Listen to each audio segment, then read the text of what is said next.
on Ukraine. The January 6th investigation is going forward, and there have been a lot of very significant moments in the last several weeks.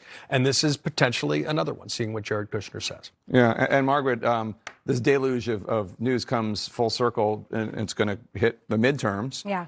Republicans are expected to do really well in the midterms. But as Playbook wrote in Politico today, one of the few ways Republicans could potentially blow this electoral equivalent of a layup is if former President Donald Trump suddenly returns to center court. He's deadly for the GOP in the decisive suburbs at the heart of 2022 politics.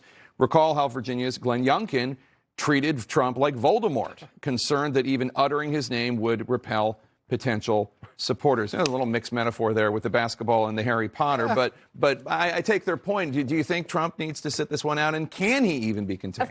First of all, no, he can't. Witness the rally he had for David Perdue 3 days ago in Georgia. Yeah. He's 1,000% playing. And by the way, and Georgia reporters, sorry to interrupt, Georgia reporters said it's one of the most sparsely attended Trump rallies they'd ever seen in that state. Right. So no, he can't stay away. The other aspect that Politico's article doesn't really address is the fact that there are Republican on Republican, closed Republican partisan primaries that are going to lead up to those general election votes. And Trump is still very popular with the base, even though he hasn't been front and center on Twitter.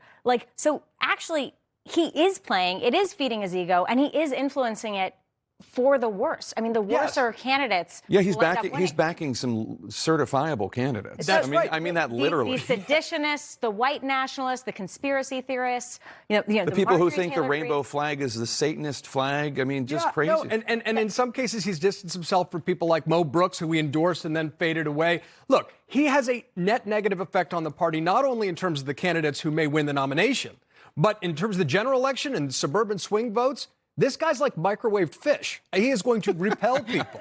By the way, I have gone into the CNN break room in Washington, D.C. and somebody microwaved fish. Not a good I thought that's not. No. That is, I believe in the Geneva Convention. Margaret and John, thank you so much. Great to see you, too, as always.